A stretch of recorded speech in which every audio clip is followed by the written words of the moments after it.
oh hey, cool earrings you got there, bro. Like, where'd you get them? These used to be a plastic bottle. No way! What? Crazy. This interview is of two extremely inspiring young women, Sarah and Tara, who with the help of their friend Mel, set up a sustainable business. So their business involves making earrings from plastics that they have picked up from the beaches of Victoria. They've done this with the goal of starting a global conversation, or any conversation for that matter, about plastic use and sustainability, and raising awareness about climate change and individual impact and all those wonderful things. Their business is called Making Waves Earrings, and in this interview with Sarah and Tara, we discuss the power that an individual really has to make impactful change, how small habits and small changes in someone's life can accumulate to be something really powerful, and how complex problems require multiple solutions.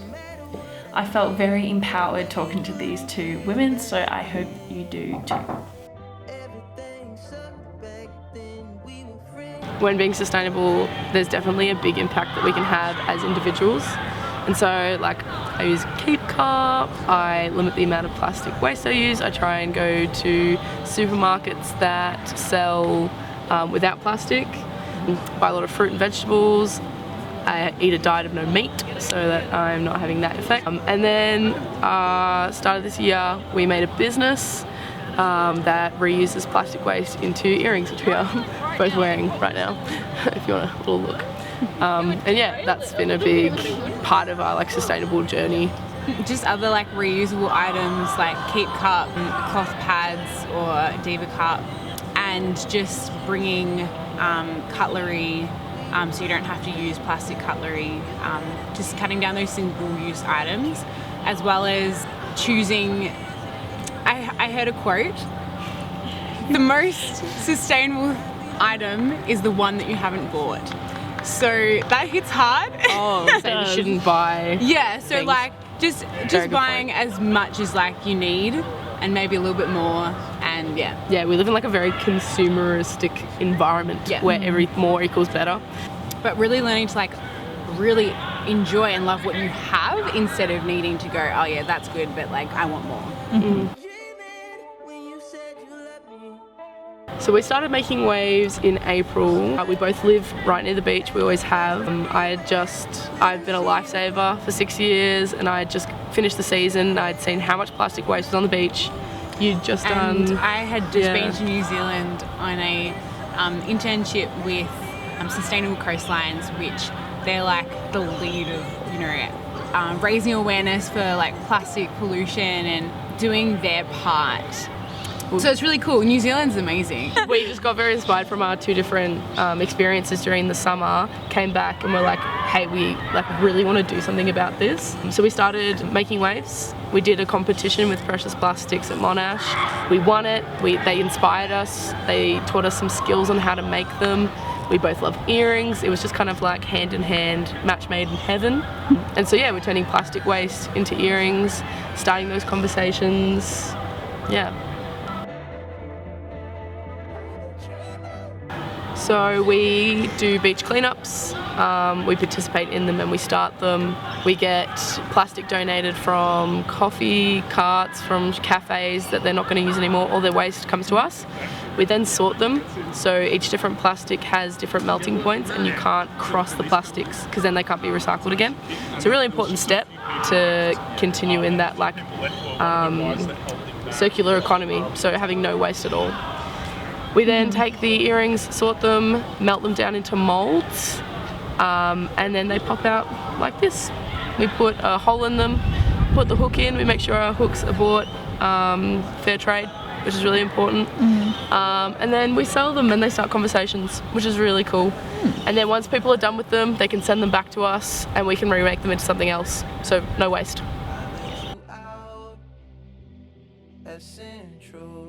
I think our main purpose is to send the message that it's in everyone's hands to do something about our Earth. and it affects every one of us, so we can do something about it. And it's as simple as choosing these recycled plastic earrings over other earrings. Our values lie in communication and giving everyone the power to make their own decision, and giving that kind of inspiration to start those conversations about the plastic waste that we are producing and that we are using, and encouraging people to reduce that.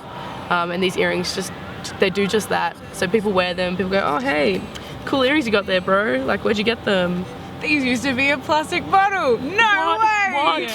Crazy. And then that really like starts that conversation and gets people inspired and empowered. They're like, oh my gosh, like I love them. I love that idea. I want to buy something. Or they think, oh, that's great. Like I am using so much plastic. Time to reduce it. Or hey, like all the recycling in Australia is actually collapsed. Maybe I shouldn't use as much plastic to kind of reduce that problem. It's really about changing the way that we see plastic. Because people see like, oh, okay, this is a plastic straw, I use it, I bin it. But everything can be given a second life.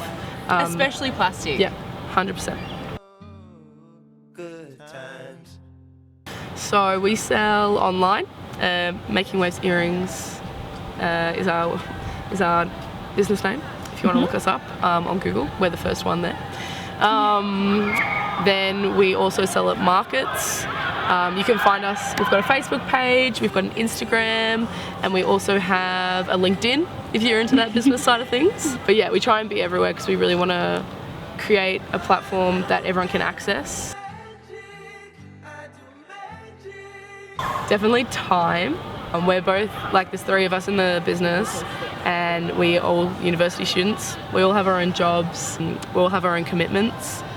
I would say that every step we were at, there was a like overarching challenge. And once we invested heaps of time into that challenge, we sort of gotten up to the next stage. It's sort of like a game.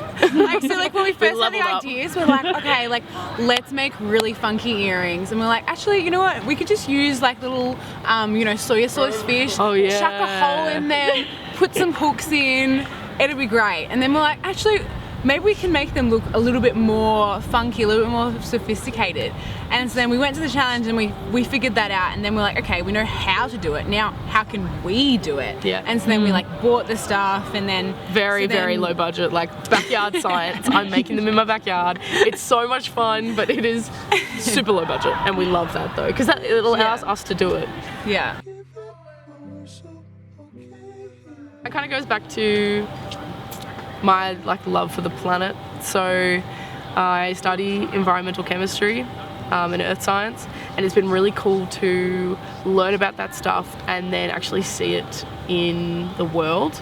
And then now that I'm actually learning about it, reading about it, seeing it in the world, relating it back to myself, makes it really personal, and then being able to actually do something is really powerful. And I feel so powerful when I get to talk to people about the things I do and the effects that I'm having, especially in like an environmental class. You sit there and people are like, oh god, your earrings. I'm like, yeah, I'm actually like saving the planet. It's so cool, and so many people have actually asked me about it, and it's so awesome to talk about. Okay, so for me, this sort of sounds weird, but I think about like the future, like kids, or like my kids in the future, and like the world that they're gonna have to live in. And I really empathize with them, and I empathize with all the climate refugees and the farmer on the other side of the world who can't grow their crop anymore because of climate change.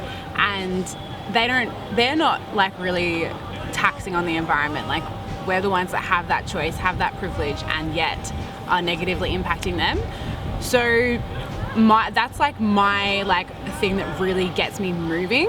And then the earrings are just a good platform to start that conversation.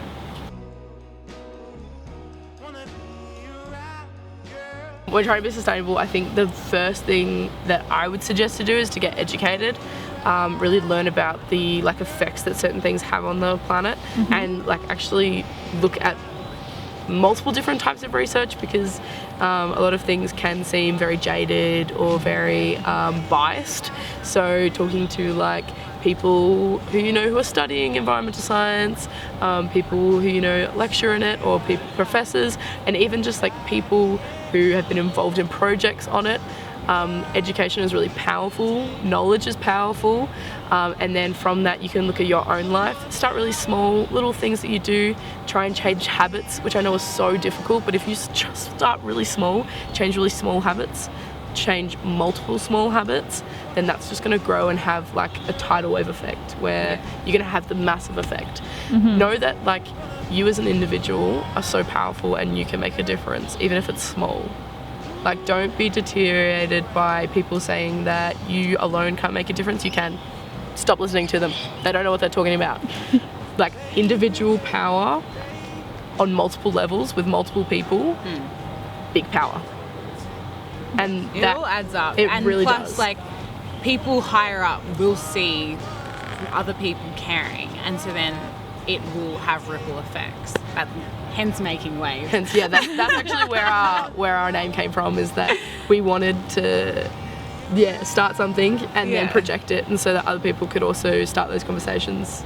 Yeah, we don't particularly think that this is the solution. No. It's like the like that first, raindrop or whatever that like ripples out. And complex problems require multiple solutions, not just one. And that's why we think it's important to start something and to encourage people to take action.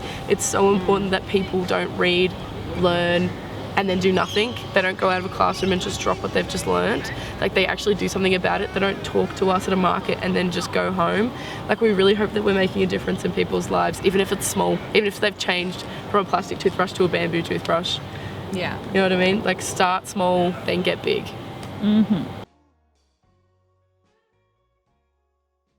So, in today's world, it's a bit sad the way we look and the way we talk about climate change, global warming, the things that are affecting our planet. There are some really powerful things that are going on at the moment. The climate march was really amazing, and Greta, who's this awesome young lady who's inspiring people, just having a flip that negative view and try and look at what you can do and make it a bit more positive. Because going back to, like, individuals have such an important role in changing and creating change and making change. Like, something small, something that I really love doing is gifts.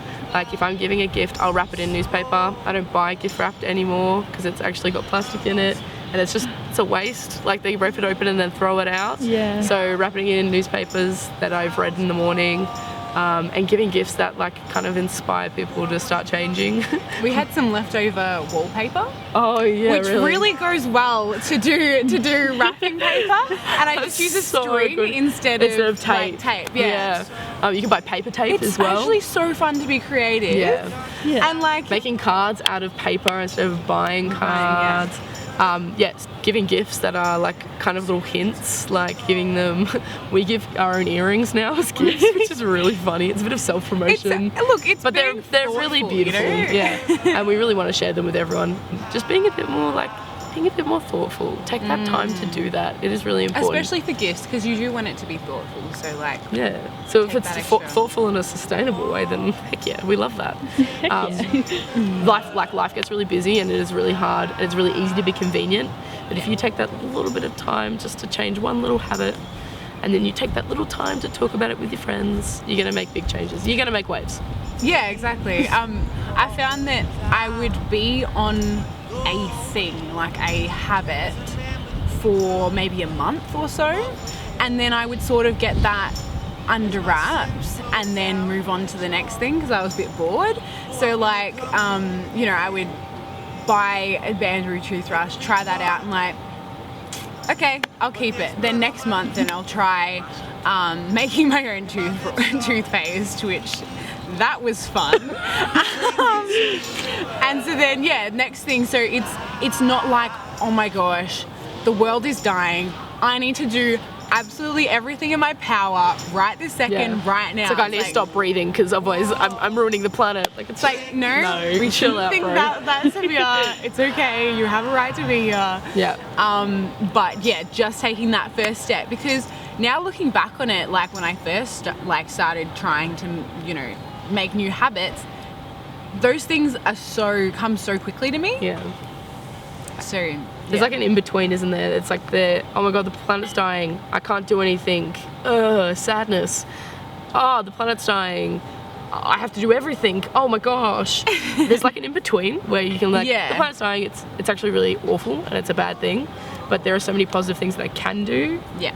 and I don't have to do them all, but I'm going to do a couple of them and just talk to people about it, and they'll do a couple of them. Then everyone's doing a couple of cool things, and then it's growing, and then we've just really made a difference. Just find your thing that motivates you. Whether it's thinking about that turtle that starved to death, sunburnt, on the top of the... What? Anyway. Do you want me to tell that story? About how turtles die? Yeah, no, don't, that's sad. Don't do that. That's so sad. Whether it's thinking about how turtles die, which I could go into, but I'm not going to, or whether it's thinking about those climate refugees, or it's thinking about yourself in the future. Because the truth is, the Earth doesn't need us. We need it. So we're not being like, oh, you know, it would be motivational if you love trees to be like, I want to save trees. But if you only care about yourself, then think about yourself in the future, because you actually want that tree to grow, because you want to breathe. So like that's how like basic I break it down to. Like everyone would want a more sustainable future if they really thought about it.